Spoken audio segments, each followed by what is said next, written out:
Bapak Ibu kaum muslimin kaum muslimat jamaah sholat zuhur yang dimuliakan Allah. Seperti yang kita ketahui bersama, di antara sahabat Nabi yang kedudukannya paling istimewa adalah sahabat Abu Bakar. Beliau sahabat yang pertama sekali masuk Islam. Beliau sahabat yang begitu banyak pengorbanannya kepada agama. Ketika kita membaca ayat-ayat Al-Quran, tak sedikit juga ayat Al-Quran yang berbicara tentang kemuliaan Sayyidina Abu Bakar. Salah satunya adalah dalam juz 30 di surat Al-Lail. Allah mengabadikan tentang kepribadian Sayyidina Abu Bakar. Fa amma man a'ta wattaqa wa saddaqa bil husna fasanuyassiruhu lil yusra. Adapun orang-orang yang memberi kemudian dia bertakwa dan dia percaya dengan balasan yang ada di hari akhir, fasanuyassiruhu lil yusra. Maka kata Allah, kami berikan kepadanya berbagai macam kemudahan. Kata para ulama bahwa ayat ini berbicara tentang kepribadian Sayyidina Abu Bakar. Salah satu yang disebut tentang kehebatan dan kepribadian Sayyidina Abu Bakar di sini adalah fa amma man a'ta. Adapun orang yang suka memberi. Ketika kita berbicara tentang Sayyidina Abu Bakar, tentu kita akan melihat begitu luar biasa kedermawanan beliau. Beliau seorang yang pemurah. Beliau yang sangat suka memberi. Kita baca misalnya begitu banyak para budak yang dimerdekakan oleh Sayyidina Abu Bakar dengan harta beliau. Begitu banyak sumbangan harta beliau untuk kepentingan dakwah Nabi Sallallahu Alaihi Wasallam. Terkait dengan memberi ini, ada sebuah kisah yang sangat menarik. Diceritakan seorang guru dengan muridnya sedang melakukan sebuah perjalanan. Dalam perjalanan mereka, lewatlah mereka di sebuah sawah atau ladang yang sangat luas. Di dekat ladang tadi mereka melihat sepasang sepatu yang sudah tua. Ternyata sepatu ini adalah milik seorang petani yang sepatunya sengaja dilepas karena petani ini istirahat untuk makan siang. Tiba-tiba dalam benak dan pikiran si murid muncul pikiran yang iseng. Katanya kepada sang guru, "Wahai guru, bagaimana kalau kita sembunyikan salah satu sepatu Pak Tani ini? Kita sembunyi, nanti kita lihat apa reaksi Pak Tani ketika melihat salah satu sepatunya hilang." Gurunya adalah seorang yang bijak. Apa kata si guru kepada murid? "Wahai muridku, kita dilarang menyenangkan diri, kita tidak boleh menghibur diri kita dengan cara mengusili dan membuli orang lain. Jangan kita bahagia di atas penderitaan orang lain. Ini nggak boleh," kata gurunya. "Wahai muridku, bagaimana kalau aku tunjukkan kepada engkau sebuah cara yang bisa membuat engkau lebih bahagia daripada engkau menyembunyikan sepatu Pak Tani?" "Baiklah guru, saya ingin bahagia," katanya. "Karena engkau adalah seorang yang kaya, coba engkau letakkan uang di dalam sepatu Pak Tani tadi. Masukkan uang ke dalam sepatu kanannya, masukkan juga uang ke dalam sepatu kirinya. Setelah itu kita sembunyi." Maka si murid melaksanakan apa yang diusulkan oleh gurunya. Diletakkanlah uang di kedua sepatu Pak Tani. Mereka sembunyi. Selesai makan, Pak Tani ingin kembali bekerja dan memasang sepatu. Ketika dia pasang sepatunya, dia agak kaget. Ada sesuatu yang ada di dalam sepatu. Maka dibuka lagi sepatunya. Dilihat ternyata ada uang. Pak Tani langsung bahagia. Kemudian dia penasaran. Jangan-jangan di sepatu yang sebelah lagi juga ada uang. Dia lihat, dia perhatikan. Ternyata juga ada uang di sepatu yang sebelahnya lagi. Pak Tani langsung tersungkur dan dia mengangkat tangannya sambil berdoa. "Ya Allah, terima kasih ya Allah. Engkau tahu kalau anak-anak saya di rumah dalam keadaan lapar. Uang yang ada dalam sepatu ini bisa saya gunakan untuk membeli makanan bagi anak-anak saya." Selesai Pak Tani berdoa seperti ini, si guru langsung berkata kepada muridnya, "Bagaimana perasaan engkau sekarang? Engkau bahagia atau tidak?" "Bahagia saya wahai guru. Kemudian kata si guru, apa yang engkau lihat sekarang jauh lebih membuat engkau bahagia daripada engkau tadi mengambil salah sepatu dari Pak Tani, katanya. Bapak Ibu kaum muslimin kaum muslimat jamaah sholat zuhur yang dimuliakan Allah. Dari kisah singkat ini kita ingin mengambil beberapa pelajaran. Ingin kita ambil beberapa hikmah. Pelajaran yang pertama adalah adanya orang-orang miskin di sekitar kita bukan untuk direndahkan. Adanya orang-orang yang terbatas, orang-orang yang memiliki kebutuhan khusus bukanlah untuk dibuli. Ini ajaran agama kita. Orang miskin bukan untuk direndahkan. Orang-orang yang terbatas, orang-orang yang memiliki cacat secara fisik, dalam agama kita dilarang direndahkan, dilarang untuk dibuli, dilarang untuk dicemooh. Karena kita semua menyadari bahwa adanya orang miskin itu bukan karena mereka ingin miskin. Adanya orang yang terbatas, adanya orang yang cacat. Tidak ada di dunia ini orang yang ingin cacat, tidak ada orang yang ingin terbatas. Itu semua takdir Allah kepada mereka. Dan kita juga harus ingat, adanya orang miskin bukan karena Allah miskin. Adanya orang-orang yang berkebutuhan khusus, adanya orang-orang yang cacat bukan karena Allah lemah. Allah maha kaya, Allah maha berkuasa atas segala sesuatu. Tetapi satu hal yang kita sadari bersama, Allah membagi rezeki kepada hambanya sesuai dengan keinginan Allah. Maka ketika seseorang merendahkan orang miskin, seseorang membuli, mencemooh orang-orang yang terbatas, itu sama saja merendahkan Allah, sama saja mencemooh Allah. Maka ini yang harus kita sadari bersama. Allah berikan rezeki yang berbeda kepada manusia. Ada yang Allah berikan kekayaan, ada yang Allah berikan mungkin kecerdasan. Dan kecerdasan otak juga merupakan rezeki dari Allah. Ada yang Allah jadikan dia cerdas. Ada orang yang kecerdasannya standar biasa-biasa saja. Bahkan ada juga orang yang mohon maaf terkadang secara akal, secara berpikir mereka kurang normal. Pernah terjadi di zaman Nabi Musa alaihissalam. Orang yang cara pikirnya ini kurang normal. Dia bekerja sebagai pengembala keledai. Di saat dia mengembalakan keledai, tiba-tiba dia berkata seperti ini, "Ya Allah ya Tuhanku, jika seandainya engkau punya keledai, saya bersedia juga untuk mengembalakan keledai engkau." Dan ini didengar oleh Nabi Musa. Nabi Musa ingin marah, Nabi Musa ingin menegur. Tetapi langsung Allah berikan wahyu kepada Nabi Musa. "Wahai Musa," kata Allah, "sesungguhnya saya menghisap seorang hamba sesuai juga dengan kemampuan akalnya." Orang ini kemampuan akalnya terbatas, tidak bisa disamakan dengan orang yang kemampuan akalnya normal, tidak bisa disamakan dengan orang-orang yang cerdas, kemampuan dia terbatas. Nah, ini pelajaran yang pertama. Orang miskin, orang yang berkebutuhan khusus, orang-orang yang Allah uji dengan fisik yang tidak sempurna, bukan untuk direndahkan, bukan untuk dibuli. Pelajaran kedua dari kisah ini adalah kita diajarkan untuk selalu punya niat baik dalam segala hal.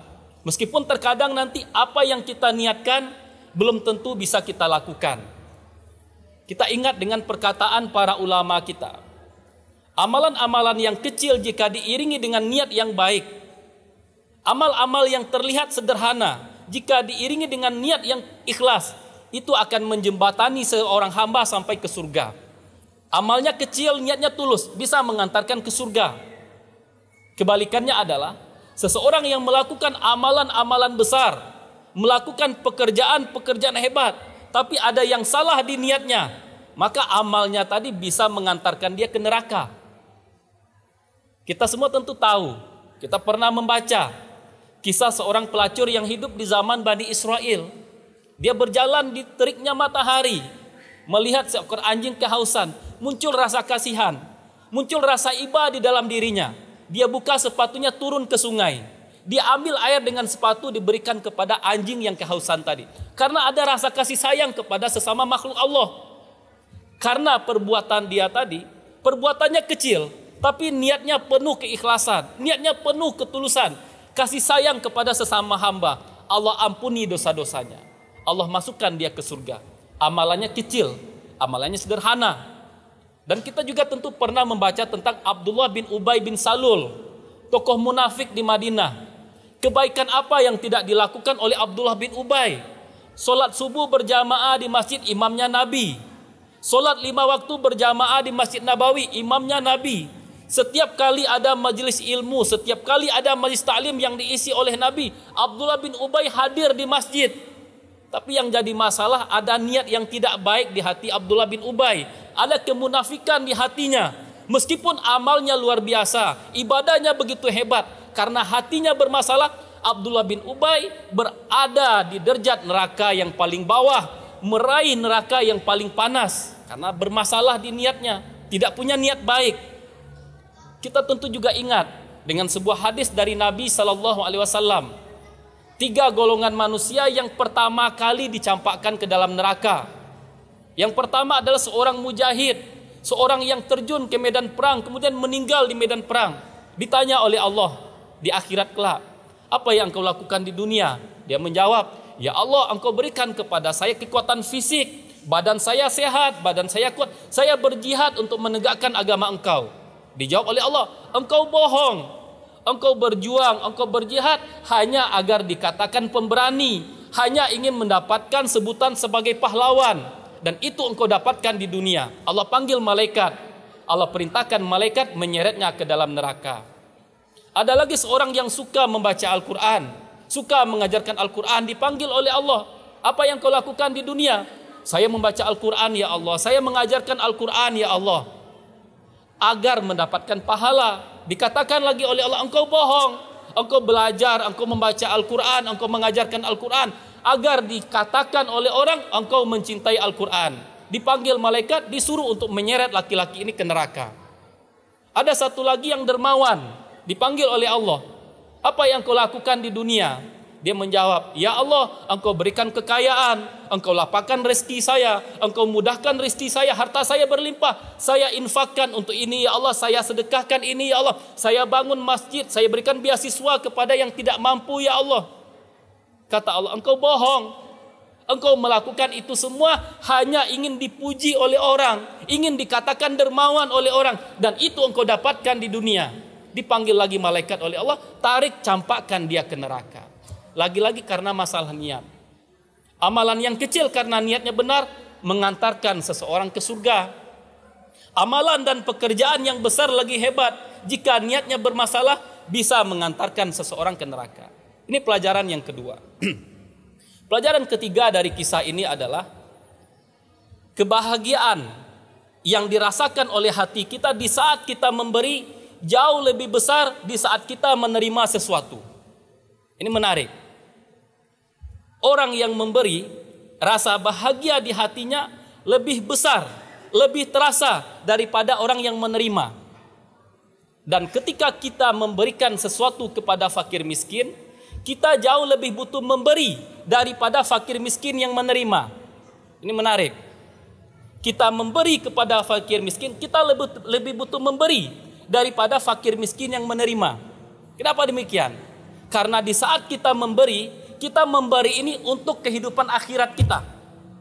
Sementara fakir miskin, dia menerima, yang diterima dari kita adalah untuk kebutuhan dunia kita.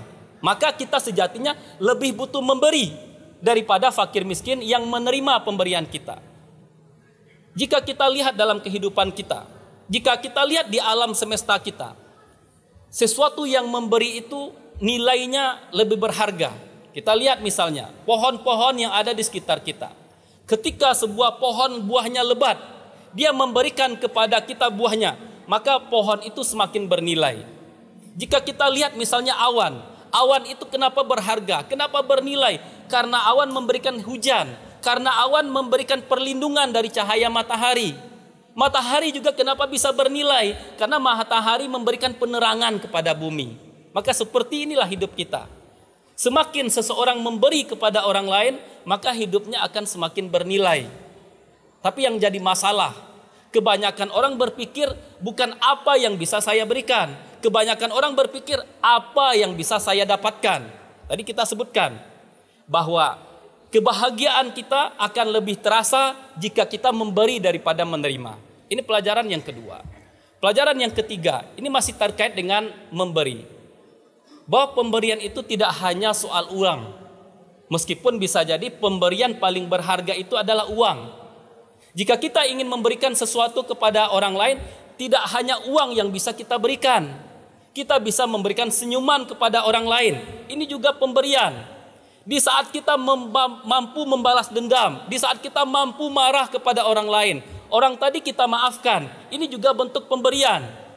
Di saat ada orang berbuat baik kepada kita, kita belum bisa membalas, orang tadi kita doakan, ini juga bentuk pemberian. Pemberian dalam bentuk doa. Ini pelajaran ketiga.